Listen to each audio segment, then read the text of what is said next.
murabizi, murabibona, murabyumva cyangwa muguta umwanya? Murabibona ntimubibona? Reka tubanze tubwira abajyanye mu nzu cyangwa se icyo bakora, aho bari bahuriye, cyangwa se n'ubitekereza ku giti cye atari yabibwira n'undi, cyangwa se n'uwabikoze bikamuhira ntafatwe, ntahazaducikira. Polisi ba traffic bafite ububasha burenze ubwo ushobora gutekereza. Gute?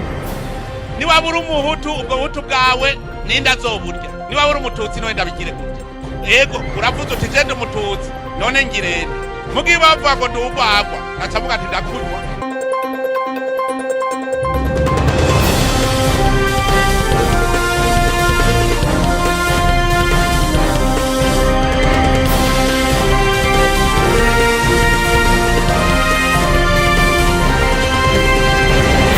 Mwiriwe neza mwebwe mukunda amakuru yacu, tubahaye ikaze mu makuru yo kuri iki gicamunsi.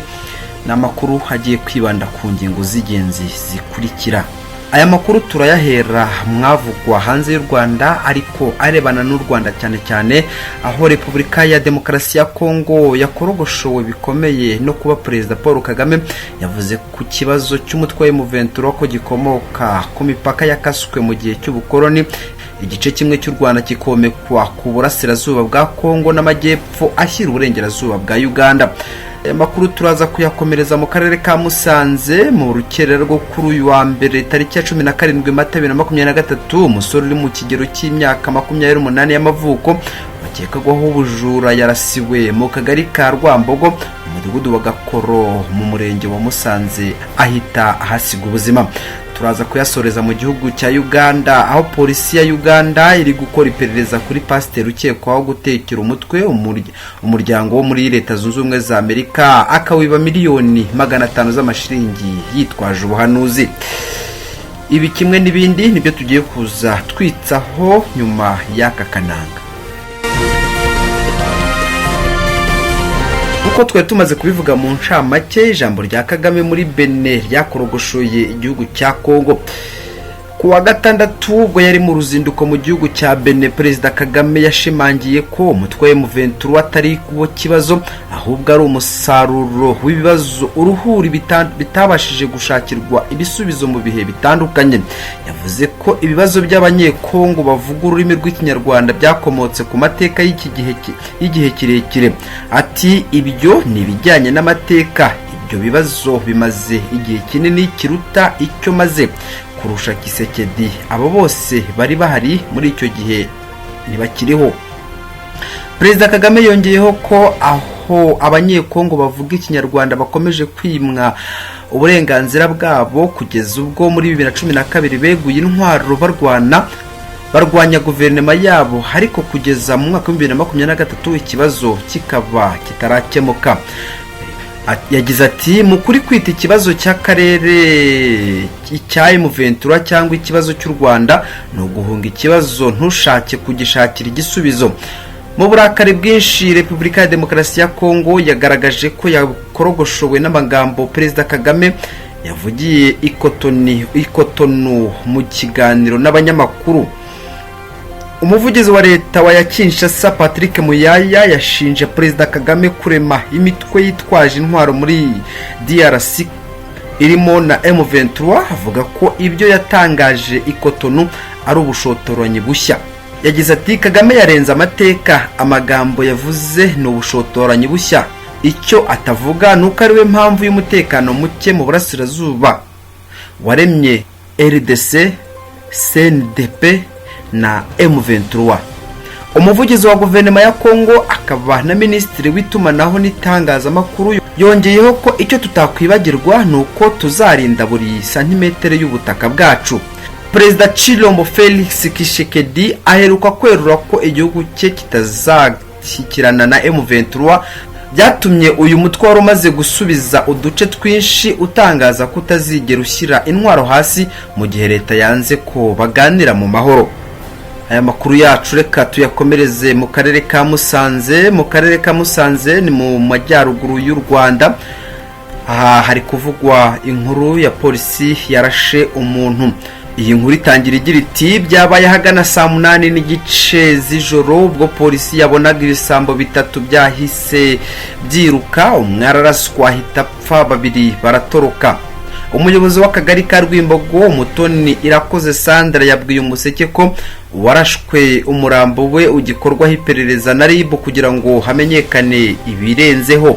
Yagize ati nibyo koko ibisambo byari bitatu bahagarikwa n'inzego z'umutekano za polisi, bariruka, umwe muri bo araraswa ahita apfa, abandi baratoroka. Kugeza ubu RIB iracyakora iperereza kugira ngo hamenyekane amakuru ya nyayo. Kuwa 13 Mata 2023 polisi y'igihugu yemeje ko itazigera ijenjekera ubugizi bwa nabi, ihumuriza abanyarwanda ku kibazo cy'ubujura kimaze iminsi kigaragara mu duce tumwe na tumwe tw'igihugu. Umuvugizi wa polisi y'u Rwanda CP John Bosco Kabera yavuze ko ikibazo kizwi kandi cyahagurukiwe, ahamya ko kitazigera kijenjekerwa. Yagize ati ntabwo twajenjekera inkozi z'ibibi cyangwa se uwo ari we wese utubahiriza amategeko. Inshingano polisi y'u Rwanda ifite ni ukurinda umutekano w'abanyarwanda n'ibintu byabo ku buryo budasubirwaho. Yongeyeho ko ingamba zarafashwe, turimo kubikurikiranira hafi, ariko kandi n'abajura barafatwa bagashyikirizwa ubutabera.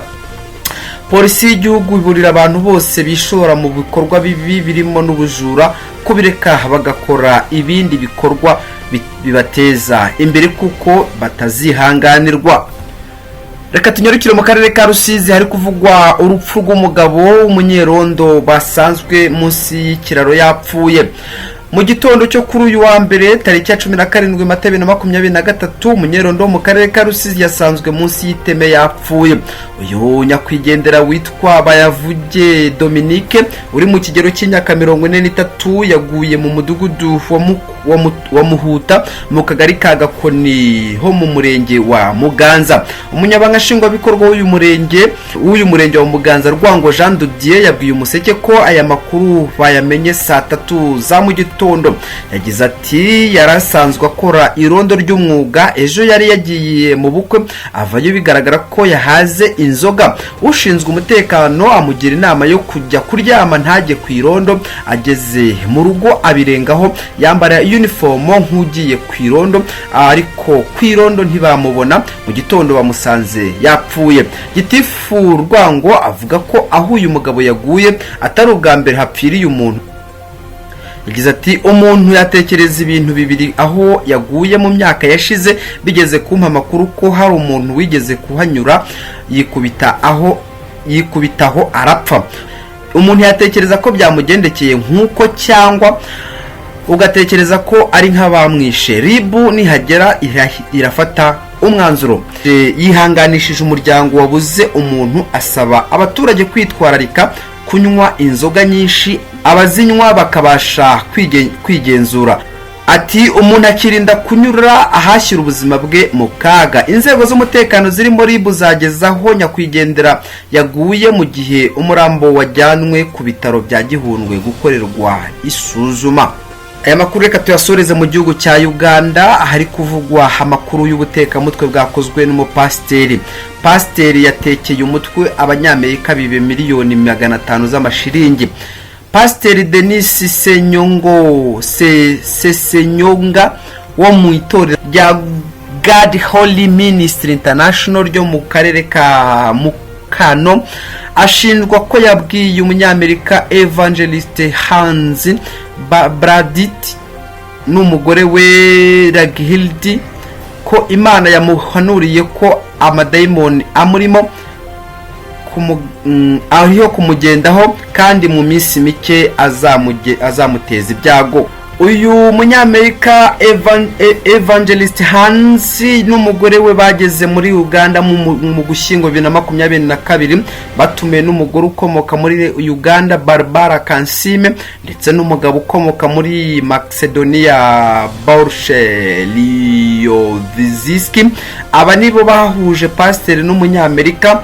Bari babwiwe ngo bajye gusura Uganda mu bikorwa byo gufasha imfubyi. Bagezeyo banabwirwa ko hari umuhanuzi ukora ibitangaza kandi ahanurira abantu. pasiteri yamubwiye ko afite abadayimoni ashobora amadayimoni ashobora no kumuhitana, kandi ko Imana yamuhishuriye ko gutanga ituro rya miliyoni 500 z'amashiringi bizatuma atsinda ayo madayimoni. Braditi yarabyemeye abikuza miliyoni 500 z'amashiringi muri banki iri mu mujyi wa Jinja, ashyikiriza pasiteri Sesenyonga kuwa mbere Werurwe 2023. Nyuma y'umunsi umwe pasiteri yabwiye aba banyamerika ko yakiriye ubundi buhanuzi buturutse ku Mana bw'uko nta mutekano bafite muri Uganda, bityo ko bagomba kuhava vuba bishoboka. Kuwa 10 Werurwe bahise basubira iwabo. Nyuma y'ibyumweru 2 pasiteri yongeye kubahamagara ababwira ko hari ubundi buhanuzi Imana yamuhaye bw'uko umukwe wabo afite ibyago. Aho niho batangiye gukeka ko ari ubutekamutwe bugamije kubarya amafaranga. Yitabaje umuryamategeko muri Uganda atanga ikirego kuri polisi igipolisi cya Mukono ita muri yombi pasiteri Sesenyonga, arekurwa hafatiriwe imitungo ye iri mu imodoka ebyiri yasigiwe na bariya abanyamerika. Umuvugizi wungirije wa polisi yo mu mujyi wa Kampala, Luke Owesihige, yavuze ko pasiteri amaze gutabwa muri yombi kubera icyaha cyo kwihesha amafaranga cyangwa ikintu kindi mu buriganya. Yakomeje avuga ko bagishakisha abo bafatanyije gukora icyo cyaha. Aba ngabo murabyibuka ko twababwiye ko ari Barbara umuturuka muri iki gihugu cya Uganda nyine, ndetse n'undi uturuka muri Macedonia witwa Borche Lioviski. Ku rundi ruhande ariko pasiteri Sesenyonga yavuze ko uriya munyamerika ajya kuva muri Uganda yamugurishije umutungo we urimo ibikoresho byo mu nzu ndetse n'imodoka. Bakunzi b'amakuru yacu, aha niho dusoreje amakuru twe twabateguriye yo kuri iki gicamunsi.